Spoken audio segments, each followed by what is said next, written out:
खबर झांसी जिले के चिरगांव कस्बे से है, जहां चिरगांव की मेन सड़क के रामनगर तिराहे पर एक साथ तीन इलेक्ट्रॉनिक बसें आकर खड़ी हो जाती हैं, जिससे तिराहे पर जाम की स्थिति बन जाती है और इसी जाम से आसपास के दुकानदारों एवं निकलने वाले राहगीरों को काफ़ी समस्या का सामना करना पड़ता है। और बसों का समय निश्चित ना होने से चिरगांव में कोई बस ही नहीं रुकती। एक तरफ बसों के चलने की खुशी है, तो वहीं दूसरी तरफ बसों के ठीक निर्धारित समय बास्थान ना होने से लोग परेशान भी हैं। इस स्थिति को सुनते हुए आज हमारे एसआरबी न्यूज़ के पत्रकार रवि कुशवाहा ने जब रामनगर चौराहे पर जाकर लोगों से जानकारी ली, तो लोगों ने कहा कि इलेक्ट्रॉनिक बसों का चलना चिरगांव कस्बे वासियों के लिए बहुत ही खुशी की बात है, पर एक बड़ी समस्या यहाँ के लोगों को झेलनी पड़ रही है, जैसा कि इलेक्ट्रॉनिक बसों का ना तो कोई निश्चित समय निर्धारित है और ना ही इसका कोई स्थान, जिससे कभी कभी बसों के तिराहों पर लाइन लग जाती है। कभी कभी चिरगांव इलेक्ट्रॉनिक बसों से सूनी पड़ जाती हैं। बसों का एक साथ आकर इस तरह सड़क पर आकर खड़े होने से सड़क जाम की स्थिति बन जाती है और दुकानदारों को भी समस्याओं का सामना करना पड़ता है। जब हमारे चिरगांव नगर संवाददाता रवि कुशवाहा ने कस्बे के लोगों से बातचीत की, तो जानिए क्या है हकीकत। आप भी सुने लोगों ने क्या कहा। इसको हम देख रहे हैं एसआरबी न्यूज़ चैनल। आज हम मौजूद हैं चिरगांव कस्बे के झांसी जिले के चिरगांव रामनगर तिराहे पर। यहाँ मैं आप लोगों को बताना चाहूँगा कि इलेक्ट्रिक बसों के खड़े होने के कारण यहाँ पे बस पब्लिक को काफ़ी ट्रैफिक की सामना करना पड़ता है। तो भैया जी, आपका क्या नाम है? अरे भाई साहब, मेरा नाम नीरज कुशवाहा है, चिरगांव से हूँ मैं। लेकिन यार ये बस का क्या है समस्या, कुछ समझ में नहीं आ रही है। एक तो इसका आने जाने का कोई टाइम नहीं है, कब आ जाए कब चली जाए। एक तो कभी कभार का 3-3 4-4 आ जाती हैं लाइन से, कभी कभार का घंटों यात्री खड़े रहते हैं। और एक तो क्या है, ये चौराहे पे बसें खड़ी हो जाती हैं 3-3 4-4, यहाँ जाम लगने की बहुत समस्या है। इनको आगे या तो बस स्टैंड दिया जाए या फिर यहाँ कहीं साईं मंदिर या मंडी में कहीं व्यवस्था की जाए इनकी खड़ी होने की। जैसा कि भैया जी ने बताया है, परेशान होती है। आप अंकल जी, आपका क्या नाम है? हमारा नाम मान सिंह दांगी। अच्छा, बसों के बारे में आप क्या कहना चाहेंगे? इलेक्ट्रिक बसों के बारे में? बसों के बारे में तो ये है कि उनको कहीं दूसरी जगह खड़ा रहना चाहिए, चाहे मंडी में खड़ी कर देवे, चाहे यहाँ कहीं भी एक तरफ लगा दिया जाए उसको। और इसके बाद उनका टाइम हो यहाँ आने का सही फिक्स टाइम होना चाहिए। हाँ, ये ऐसा नहीं कि रोड जाम करे और यहाँ भी जब पब्लिक परेशान होती रहे, ये गलत का। और उसके जो किराए की स्थिति है, तो अब ये तो लागत से भी कम है, तो इसको तो दूसरे हिसाब से चलना चाहिए। है तो ऐसा नहीं कि थोड़ा मैजिक के समथिंग में तो चले ही चले, तो सवारी उसमें ज़्यादा बैठेंगी और जल्दी यहाँ से जाएंगे। धन्यवाद।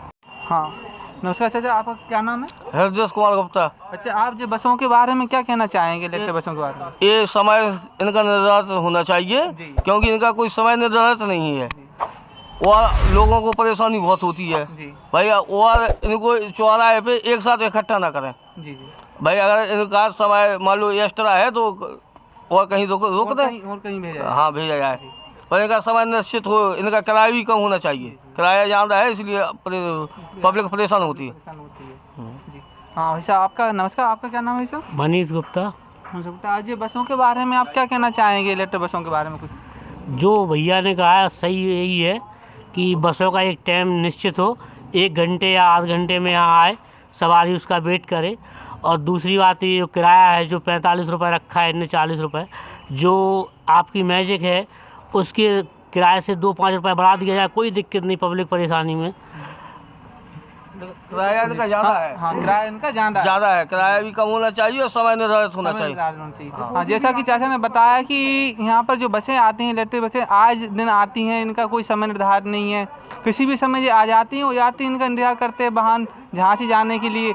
एक समय में 1 से अधिक बसें आ जाती हैं, वो आकर बाजार में मेन तिराहे रामनगर चौराहे पर खड़ी हो जाती हैं, जिससे कि पब्लिक को काफ़ी ट्रैफिक का सामना करना पड़ता है। नहीं खड़े रहना। हाँ बोलो। हाँ भैया जी, आपका नाम क्या है? सर विकास करे सर। जी हाँ, तो मैं ये पूछना चाहूँगा यहाँ पर यातायात के बारे में आपको क्या असुविधा होती है? सर यहाँ पे शाम के वक्त क्या होता है कि कई बच्चे आते हैं कोचिंग से निकलते हुए और कई अपने ऑफिस को और जाते हुए घर पे जाते हैं और कई बसें यहाँ से निकलती हैं, तो कम जगह होने के कारण यहाँ पे बहुत जाम की स्थिति बन जाती है, जिससे लोगों को बड़ी परेशानियों का सामना करना पड़ता है। क्या संदेश देना चाहेंगे आप? सर हम ये संदेश देना चाहेंगे, कृपया जो यहाँ पे जो ठेला लगाते हैं, जो रोड के थोड़े से ऊपर आ जाते हैं, कृपया वो थोड़ा पीछे को चलें और सारे लोगों को ये संदेश है कि कृपया यातायात का पालन करें और अपने हिसाब से चलें ज़्यादा। और बच्चे क्या करते हैं कि अपनी गाड़ी को ज़्यादा रेस यहाँ पे चलाते हैं, जिससे दुर्घटना की भी स्थिति कभी कभी बन जाती है। तो जैसा कि भैया के द्वारा कहना का मतलब है कि खड़े हो जाने के कारण कि रोड पर जाम का सकरा लगता है, जिससे वाहन वगैरह भी खड़े होते हैं। हाँ, नमस्कार भाई साहब, आपका क्या नाम है? हमारा नाम पंकज गुप्ता है जी, आप क्या बताना चाहेंगे बसों के बारे में? हम ये कह रहे हैं सरकार ने जो ये सुविधा चालू की है बसों वाली, ये बहुत अच्छी सुविधा है, लेकिन इसे सिस्टम से इसका टाइम सेट किया जाए। नंबर दूसरा, यहाँ चिरगांव एक मुख्य जगह है जिससे चारों तरफ जैसे टहौली है, गुरसा है, मोठ है, इस साइड भांडेर भी है, तो यहाँ से एक मिनी सब स्टेशन बनाया है चिरगांव में। और ये जो बसें रोड पर खड़ी होती हैं तो इसमें वाहन को और दुकानदार लोगों को बहुत परेशानी होती है। ठीक है, इसका एक कलेक्टरगंज जो जगह इसमें जो खाली बसें हैं वो खड़ी की जाएँ।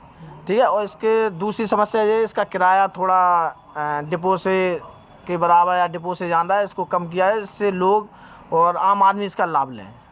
ठीक है, और इसके बारे में ये है कि इसका टाइम सुबह टाइम मतलब सेट किया जाए और शाम को टाइम सेट किया जाए, जिससे आने जाने में को आदमियों को लाभ मिले। ओके, देखिए हमारे पीछे एक बस खड़ी है, ये बस इसी तरीके से चौराहे पर कहीं भी खड़ी हो जाती हैं। हाँ, ये जी, तो मैं बस सरकार से ये कहना चाहूँगा, मैं पूछना ये चाहूँगा कि यहाँ पे जो बसें खड़ी होती हैं चौराहे पर, इनसे क्या असुविधा होती है आप लोगों को? भैया देखो, ऐसा है कि जो इलेक्ट्रिक बसें ये खड़ी होती हैं, तो मेरा ये है निवेदन सरकार से कि यहाँ पर एक अलग से उनका एक प्लेटफॉर्म बनवाया जाए, जिससे क्या होगा कि आने जाने वाले लोगों को जो 4 व्हीलर से आते हैं, 2 व्हीलर से आते हैं, तो उनके लिए क्या होता है कि यहाँ पर जाम वगैरह लगता है। ठीक है, तो उसमें क्या होता है, असुविधा होती है हम लोगों को आने में जाने में, तो उसके लिए एक तो अलग से स्टेशन होना चाहिए कोई, या फिर ऐसा भी कर सकते हैं कि एक इनका टाइम टेबल अलग निर्धारण किया जाए कि जिससे क्या होगा कि मतलब आपको मतलब किसी एक बस रहेगी तो उतना ज़्यादा दिक्कत नहीं आएगी, लेकिन सबसे बेस्ट रहेगा कि इनको अलग से स्टेशन दे दिया जाए, वहीं आके अपनी बस रुके आराम से, वो वहीं पे उनका चार्जिंग पॉइंट रहे, तो अपना चार्जिंग रहे का सिस्टम भी वहीं पर रहेगा तो और बेस्ट रहेगा। ये सब चीज़ें अगर रहेंगी तो मतलब हम लोगों को आने जाने में प्रॉब्लम नहीं होगी। किसी को किसी भी साधन से आता है, 2 व्हीलर है, 4 व्हीलर है, कुछ भी है, बड़े बड़े हैवी ट्रक वगैरह भी आते हैं, तो अब बसें खड़ी हैं तो कहाँ से निकल पाते हैं, तो उसकी वजह से कई घंटों का जाम सहना पड़ता है लोगों को। बस यही है कि उनका, जैसे कि भैया जी ने बताया कि यहाँ पर शाम को टाइम बसों का एक साथ बसों का खड़ा हो जाने के कारण कि भीड़ यातायात का ट्रैफिक लगता है। सरकार से ये अपील करना चाहते हैं हर जनता की, मतलब यहाँ पे सरकार एक बसों के लिए स्टैंड की व्यवस्था कराई जाए। धन्यवाद। चाहूँगा, आपका क्या नाम है जी? अनिल नाम है सर मेरा। अच्छा, मैं ये पूछना चाहता हूँ जी, रामनगर चिरगांव कस्बे पर ये जाम लगता है बसों का, इलेक्ट्रिक बसों का, इससे क्या असुविधा होती है? सर इससे सबसे बड़ी असुविधा ये होती है, एक तो कि एक छोटी सी जगह है जहाँ पे एक बस खड़े होने के लिए भी जगह नहीं है और वहाँ पे 3-3 बसें खड़ी हो जाएंगी सर, तो आप भी समझ सकते हो यातायात में कितनी असुविधा होती है। और एक तो ये रूरल इलाका है जहाँ पे ट्रैक्टर, बहुत सारी चीज़ें, मतलब ये सारी चीज़ें आती हैं जिसकी वजह से दिक्कत हो जाती है। सबसे बड़ी असुविधा ये है सर, एक तो इनका ये टाइम टेबल सेट होना चाहिए कि 1 घंटे में बस अवेलेबल हो, तो उसमें क्या होगा, पब्लिक को भी आसानी होगी बस के लिए, और ये जो बस ये परिवहन चला रहा है, तो इससे क्या होगा कि उनका भी समय बचेगा। और इससे सबसे अच्छी बात तो ये है इलेक्ट्रिक बस की, यहाँ पे इलेक्ट्रिक बस चल रही हैं, एक तो पोल्यूशन भी कम हुआ है, ये बहुत अच्छी बात है अपने लिए। ठीक है, और बस हम यही कहना चाह रहे हैं कि इनका एक तो टाइम टेबल सेट हो, या फिर इनको कोई स्पेसिफिक जगह दी जाए जहाँ प्लेस दिया जाए जहाँ पे बस खड़ी हो जाए, तो जिससे क्या होगा कि जो भी पर्यटक हैं उनको दिक्कत नहीं होगी, उनको पता होगा कि पर्टिकुलर प्लेस पे कि यहाँ पे बस खड़ी होती है, तो जिससे क्या होगा कि एक तो परिवहन मतलब ये सही से चल पाएगा। जैसा